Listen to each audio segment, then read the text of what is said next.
Good day everyone! Now I will be showing you the things that are needed in voyage planning.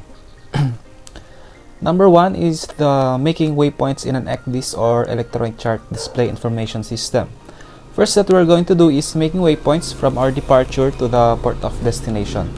A waypoint will be often a change of course, or it can be an event such as end or beginning of passage, change of speed, or pilot embarkation point, and etc. Now, let us go to the actual making of our waypoints. First, let us download an application that is suitable for making the waypoints. We can download Transas for making waypoints, and also we can download OpenCPN. For my presentation, I downloaded OpenCPN. There is a website that gives free download of the application, and also it has maps, and then you can download some plugins in there so that you can make your waypoints more presentable. Now, when we open the application, this is what will you see. Let us begin. Let us say that our port of departure is in Port of Jurong in Singapore, and our port of destination is here in Port of Manila. Let us now make our waypoints. You can also click here the plus and minus button for zooming in and zooming out. And also you can use your mouse to scroll. Zoom. Jurong Port. This one. We will be starting there.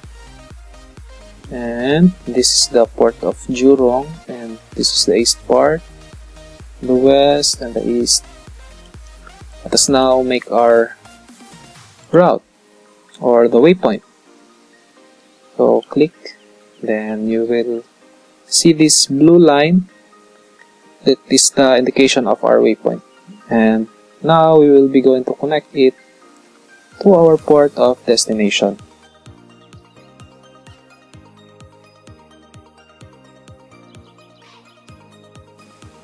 Here. Then end route. Let us go back to our departure area. Before I forget, let us rename. So we will name it Singapore to Philippines.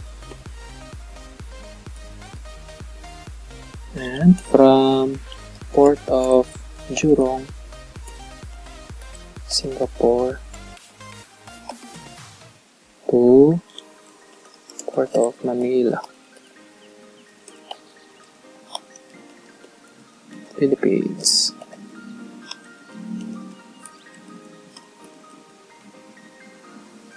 Our speed will be 60 nautical miles per hour, and our departure is March 8, 2022. We will select the UTC. Now, for our speed of 16 nautical miles, we will have our distance of 1,295.3 nautical miles. And our steaming time will be 3 days, 8 hours, and 57 minutes. And also, these are the waypoints without finishing. Let us finish it first so that we can add the waypoints, the other waypoints. So click OK.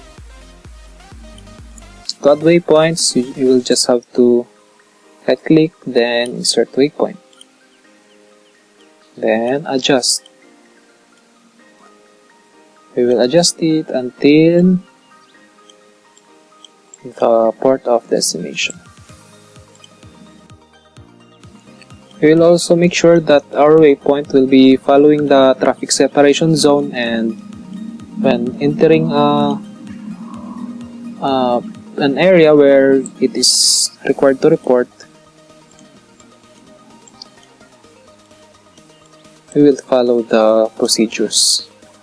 Next is the no-go areas. According to the dictionary, no-go area is an area that is dangerous or impossible to enter, or to which entry is restricted or forbidden. Next, we are going to mark the no-go areas along with our intended route. No-go areas are also the dangers in that specific area, and we should not navigate going into that area. It can be a dangerous wreck or a shallow water. As you can see in the image shown, in the left side, the no-go areas are marked in the XDs. In the right side, the no-go areas are also marked and it has a note. Then you can also see the track of the vessel and you should follow it. On the next slide are the margin of safety. Margin of safety or safety margin is the margin required to ensure safety. It is also required around the no-go areas. The ship should always maintain the safe distance to the margin of safety and avoid risk of danger. The factors that need to be taken into account when deciding on the size of margin of safety are the following.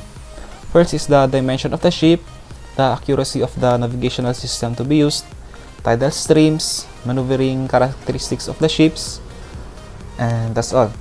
I will show you the margin of safety in the next example. As you can see, the no-go areas are marked on the chart. The blue lines represent the track of your ship. The black line on the other hand is the margin of safety. As the navigating officer, you will be going to mark the margin of safety. You will have to fix your position and maintain the safe distance to the margin of safety to avoid any danger. Safe water. Safe water shows us that there is a navigable water around the mark. There are also buoys that indicate a safe water mark. It can be seen as red and white vertical stripes in a single red sphere on top. Next are the ocean and open water track. Ocean and open water track are the ones that should be drawn first in a small scale charts, in accordance with the decisions made at the appraisal stage with regards to the route that has to be taken. Next, coastal tracks. When planning a voyage, there are two considered stages. It is the ocean and water passage, and the other one is the coastal and estuarial.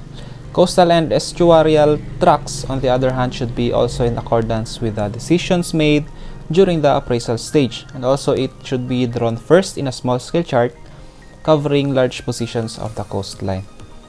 The true direction of the track should be shown in the proximity to the track. When the drawing is completed in a small scale chart, the tracks should be transferred and drawn in a large scale chart. To ensure that there is no mistake, we can check the operation by using range and bearing of the transfer position. Next is the chart change. When changing a chart, it must be clearly shown on the chart where the position is to be transferred in the next chart.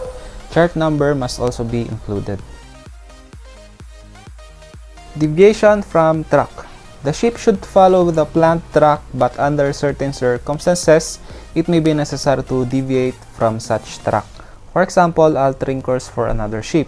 Even so, such deviation from track should be limited so that the ship will not enter areas at risk of danger or closely approaching to a margin of safety.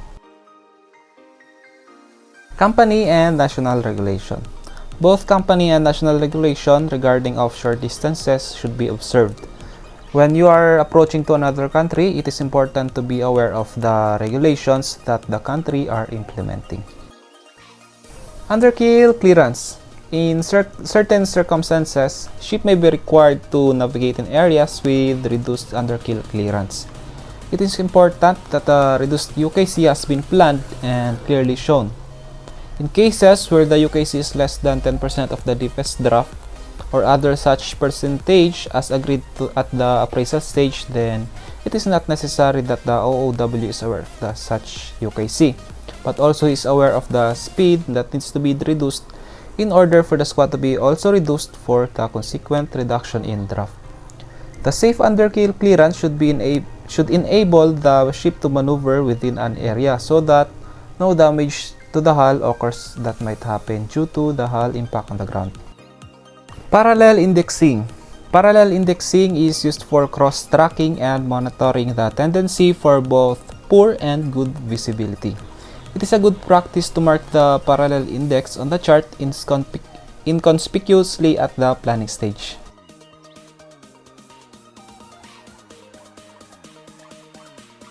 Position fixing frequency.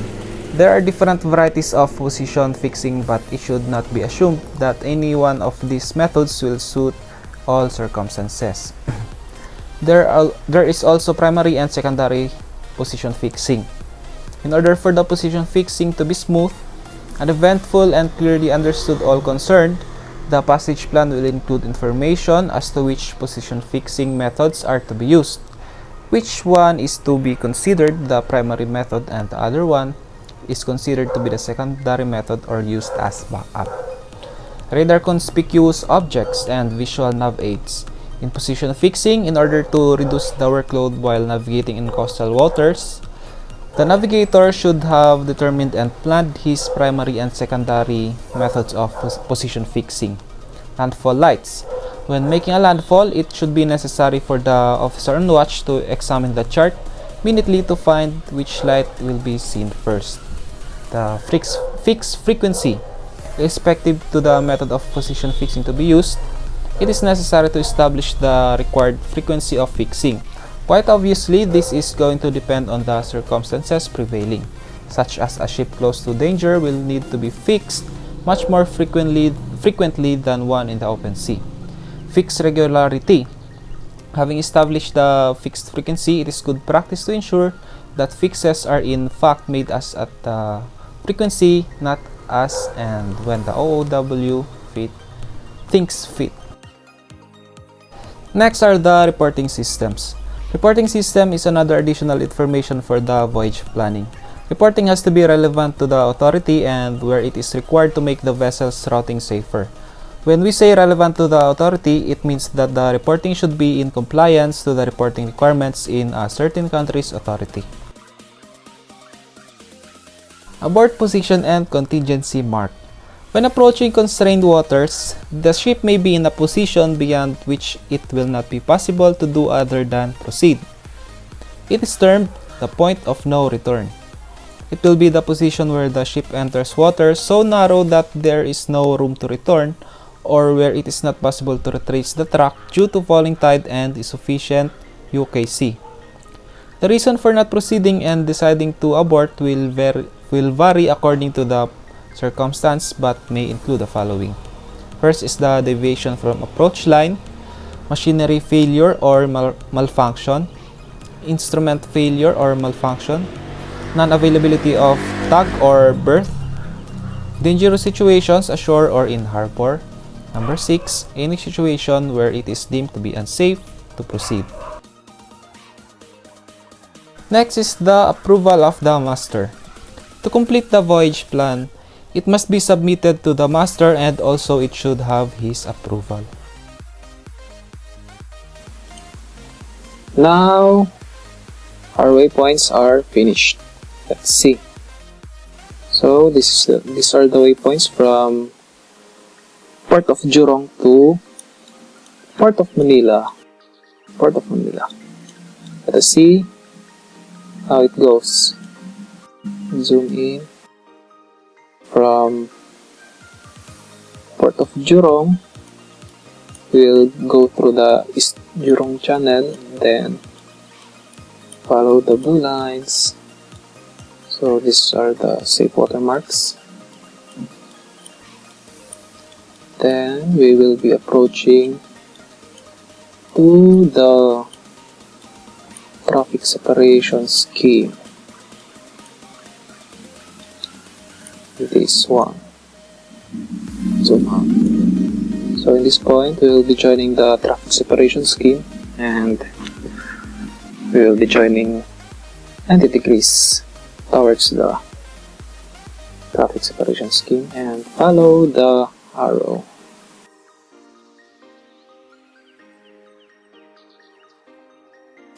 We'll be passing through the South China Sea. There, South China Sea, up to our port of destination.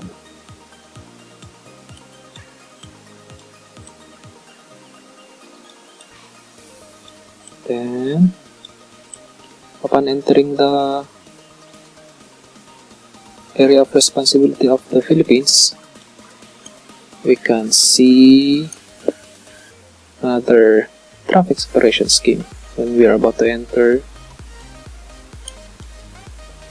the Port of Manila. So we will go this way, then follow traffic separation scheme. Yeah. Until the North Harbor. Oh, let us check our waypoints. So these are the waypoints.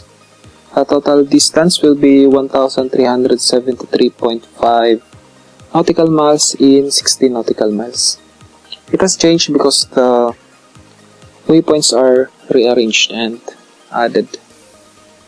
So our departure time is March 8, 2022, and our steaming time is 3 days, 13 hours, and 51 minutes. Departure, and this is the universal time, and we will have to add the zone description to match the time in the Philippines. So these are the waypoints from arrival, courses, and until the last waypoint, the departure and arrival.